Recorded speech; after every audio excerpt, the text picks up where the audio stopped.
الحمد لله رب العالمين والصلاة والسلام على أشرف الأنبياء والمرسلين أما بعد.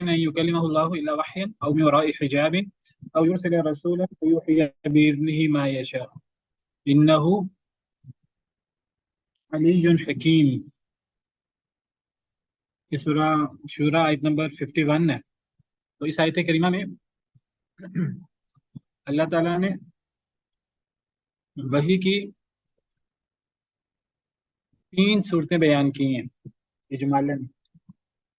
اور اللہ نے وہی اس آیت کریمہ سے ہم نے 2 بڑے مسئلے ثابت کیے تھے. کیا کیا کون بتائے گا آپ میں سے؟ وَمَا كَانَ لِبَشَرٍ أَن يُكَلِّمَهُ اللَّهُ إِلَّا وَحْيًا أَوْ مِن وَرَاءِ حِجَابٍ أَوْ يُرْسِلَ رَسُولًا فَيُوحِيَ بِإِذْنِهِ مَا يَشَاءُ. تب ایک تو یہ کہ اس کے علاوہ کوئی اور طریقہ نہیں ہے وہی کا، یہی طریقے ہیں. پہلی بات یہ ثابت ہوئی کہ یہ حصر کے ساتھ یہ بات اللہ تعالیٰ نے فرمائی ہے. اور حصر کا ہمیں کیسے پتہ لگا؟ پہلے نفی ہے اور پھر بعد میں اللہ کے اللہ ہے ساتھ اللہ جی. آیا، اس سے حصر پیدا ہو جاتا ہے.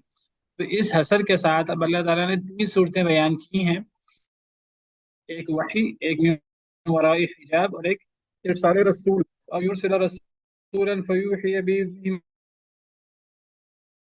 ثابت ہوئی سب کہ وحی کے آواز یہی کٹ 3 رہی ہے. طریقے ہیں. ہاں جی. اس سے یہ ثابت ہوا کہ وحی کی صرف یہی 3 طریقے ہیں، ان 3 طریقوں کے علاوہ کوئی چوتھا طریقہ نہیں ہے. اور یہ سیدہ عائشہ رضی اللہ تعالی عنہا نے بھی استدلال کیا تھا. انہوں نے کیسے استدلال کیا؟ اس میں شاید کسی نے ان سے کہا تھا کہ نبی کریم صلی اللہ علیہ وسلم نے ان کو شاید اللہ تعالیٰ کو دیکھا تھا معراج کی شب، تو پھر انہوں نے کہا کہ یہ کیسی بات کی تم نے کہ میرے رونگٹے کھڑے ہو گئے. اس طرح کی شاید پہ اگر مجھے کچھ یاد آ رہا ہے. اس طرح کی بات ہوئی تھی. اور پھر جب انہوں نے جب حضرت عائشہ نے یہ فرمایا تھا، صحیح مسلم کی حدیث ہے آپ کے سامنے، حضرت عائشہ نے فرمایا تھا 3 چیزیں ایسی ہیں، یہ صحیح مسلم کی حدیث نمبر 177. حضرت عائشہ نے فرمایا 3 چیزیں ایسی ہیں کہ جس بندے نے بھی ان 3 چیزوں کے بارے میں سے کسی ایک کے بارے میں بھی بات کی، اس نے اللہ پہ بہت بڑا جھوٹ باندھا. تو تابعی نے پوچھا حضرت مسروق نے، تو 3 چیزیں کیا ہیں جو اللہ پہ بہت بڑا جھوٹ ہیں؟ تو حضرت عائشہ نے فرمایا پہلی چیز یہ ہے، جو یہ گمان کر رہے کہ نبی صلی اللہ علیہ وسلم نے اپنے رب کو دیکھا ہے، تو اس نے اللہ پہ بہت بڑا جھوٹ باندھا ہے، پہلی چیز ہے. تو وہ حضرت مسروق کہتے ہیں میں تکیہ لگائے بیٹھا ہوا تھا، میں سیدھا ہو کر بیٹھ گیا اور میں نے کہا اے ام المؤمنین ذرا مجھے مہلت دیجیے، جلدی نہ کریں. کیا قرآن کی یہ 2 آیتیں پیش کی انہوں نے، وَلَقَدْ رَآهُ بِالْأُفُقِ الْمُبِينِ وَلَقَدْ رَآهُ نَزْلَةً أُخْرَى. ان 2 آیتوں میں 2 دفعہ دیکھنا مراد ہے. دیکھنے والے دونوں میں نبی کریم صلی اللہ علیہ وسلم ہے. سوال یہ کس کو دیکھا؟ تو ایک دفعہ افق مبین میں دیکھنا مراد ہے، جس کو یہاں افق مبین کہا ہے، اور سورہ نجم میں اس کو افق اعلیٰ کہا ہے. اور دوسری دفعہ ایک اور دیکھنا بھی ہے، اور یہ جو دیکھنا ہے یہ سدرۃ المنتہا پہ ہے. تو انہوں نے 2 آیتیں پیش کی. تو حضرت عائشہ نے فرمایا کہ میں اس امت میں سب سے پہلی خاتون ہوں جس نے ان دونوں آیتوں کے بارے میں نبی صلی اللہ علیہ وسلم سے سوال کیا تھا کہ کس کو دیکھا گیا، ان دونوں آیتوں سے کیا مراد ہے. تو نبی صلی اللہ علیہ وسلم نے وضاحت فرمائی تھی کہ یہ صحیح مسلم کی حدیث ہے اور یہ صحیح بخاری میں بھی آتی ہے. صحیح مسلم میں تھوڑی تفصیل سے میں نے اس لیے وہ آپ کے سامنے کھولی ہے. تو نبی صلی اللہ علیہ وسلم نے فرمایا تھا کہ جبریل مراد ہے ان دونوں آیتوں سے. تو اب یہ جو افق مبین یا افق اعلیٰ کا ذکر ہے، افق مبین کا ذکر ہے سورہ تکویر میں، افق اعلیٰ کا ذکر ہے سورہ نجم کے شروع میں، اور یہ جو دوسری دفعہ دیکھنے کا ذکر ہے جو سدرۃ المنتہا پہ ہے معراج کے موقع پر، اس سے نبی صلی اللہ علیہ وسلم کے نص سے یہ بات ثابت ہو گئی کہ آپ نے فرمایا کہ جس کو دیکھا گیا وہ اللہ تعالیٰ نہیں، وہ جبریل امین علیہ السلام تھے۔ یہ کس نے فرمایا؟ نبی صلی اللہ علیہ وسلم نے۔ اب جو دیکھنے والے ہیں جب وہ وضاحت کر دیں، قرآن کریم کے سب سے بڑے مفسر، تو جب وہ وضاحت کر دیں جبریل مراد ہے، تو پھر اس میں اب آگے ڈیبیٹ کرنا بنتا ہی نہیں ہے۔ دوسری بات حضرت عائشہ نے جو استدلال کیا، انہوں نے دیکھیے 2 آیتیں پیش کی، لا تدرکہ الابصار، اس آیت کو چھوڑ دیں ایک دفعہ۔ دوسری آیت انہوں نے یہ پیش کی کہ اے مسروق، کیا تم نے قرآن کی یہ آیتیں سنی؟ وما کان لبشر ان یکلمہ اللہ الا وحیا او من وراء حجاب۔ تو یہ آیت کیوں پیش کی حضرت عائشہ نے؟ یہ آیت اس لیے پیش کی کہ اس آیت میں حسر کے ساتھ وحی کے 3 طریقے بیان ہوئے ہیں۔ تو حضرت عائشہ گویا کہ یہ کہنا چاہ رہی ہیں کہ اس آیت کریمہ میں اللہ کے بشر سے وحی کرنے کے، ہم کلام ہونے کے 3 طریقے ہیں۔ ایک وحی کا طریقہ ہے، ایک من وراء حجاب ہے، اور ایک رسول کے ذریعے۔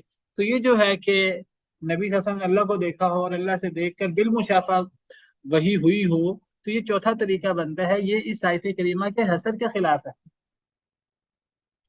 تو یہ کس کا استدلال ہے؟ سیدہ عائشہ رضی اللہ تعالی عنہا کا۔ واضح ہے یہ استدلال۔ ایک حضرت عائشہ نے جو 2 آیتیں پیش کی تھیں حضرت مسروق نے، حضرت عائشہ نے فرمایا کہ ان آیتوں کی تفسیر میں نے نبی صلی اللہ علیہ وسلم سے خود پوچھی تھی، وہ جبریل مراد ہیں دونوں آیتوں میں۔ اور پھر حضرت عائشہ نے مزید دلیل دیتے ہوئے 2 آیتیں پیش کی۔ ایک سورہ نام کی آیت ہے لا تدرکہ الابصار، اور ایک یہ آیت ہے، یہ سورہ شورى کی آیت نمبر 51۔ حضرت عائشہ نے یہاں کیسے استدلال کیا کہ نبی، اس آیت سے ثابت ہوتا ہے کہ نبی صلی اللہ علیہ وسلم نے اللہ کو نہیں دیکھا۔ کیسے استدلال کیا حضرت عائشہ نے؟ اسی حسر سے۔ کیسے؟ اسی طرح انہوں نے ثابت کیا، انہوں نے کہا کہ قرآن کریم کی اس آیت سے وحی کے 3 طریقے بیان ہوئے ہیں، تو ان 3 طریقوں میں بالمشافہ وحی، جس میں مخلوق اللہ کو دیکھے اور پھر اللہ وحی کرے، یہ طریقہ اس میں موجود نہیں ہے، اور یہ 3 طریقے حسر کے ساتھ ہیں۔ تو چوتھا طریقہ وہ اس آیت کریمہ کے خلاف ہوگا۔ حسر کیا ہوتا ہے؟ حسر یہ ہے کہ اگر مزید کوئی چیز ثابت کریں گے تو وہ اس کے خلاف ہوگی، اس کو کہتے ہیں حسر۔ اگر حسر نہ ہوتا پھر 3 طریقے تو طے ہوتے ہی ہوتے، چوتھا، پانچواں، چھٹا کوئی بھی طریقہ بیان کیا جا سکتا تھا اگر حسر نہ ہوتا۔ تو یہی فائدہ ہوتا ہے حسر کا۔ حسر سے، حسر کے بعد جو چیز بیان کی جاتی ہے وہ ثابت بھی، اس کا اثبات بھی ہوتا ہے، اور باقی چیزوں کی نفی بھی ہو جاتی ہے۔ یہی آپ کو اس دن پچھلے لیکچر میں سمجھانے کی کوشش کی تھی کہ ایک ہے اللہ الہ، اللہ معبود ہے، اور ایک ہے لا الہ الا اللہ، اس میں حسر ہے۔ تو اب اللہ الہ اور لا الہ الا اللہ، ان دونوں میں اللہ کے معبود ہونے کا اس بات تو ہے، اللہ الہ میں بھی اللہ کے معبود ہونے کا اس بات ہے، اور لا الہ الا اللہ میں بھی اللہ کے علاوہ کوئی معبود نہیں، اس میں بھی اللہ کے معبود ہونے کا اس بات ہے۔ لیکن لا الہ الا اللہ میں اللہ کے معبود ہونے کے اس بات کے ساتھ ایک اور زائد چیز بھی ہے، وہ کیا ہے؟ باقی باطل معبودوں کی نفی، جو اللہ الہ میں نہیں ہے۔ یہی استدلال سیدہ عائشہ نے کیا ہے رضی اللہ تعالیٰ عنہ نے۔ واضح ہے یہ استدلال؟ جی استاذ۔ دوسری بات جو اس آیت کریمہ سے ہم نے ثابت کی تھی، وہ کیا ثابت کی تھی؟ جی، تو پھر دوسری بات اس آیت کریمہ سے کیا ثابت ہوتی ہے؟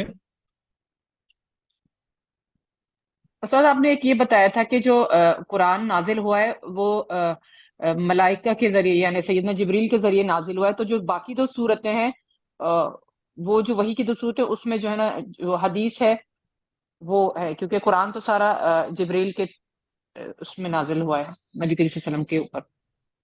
ٹھیک ہے، یہ میں نے آپ کو الگ بات بتائی تھی۔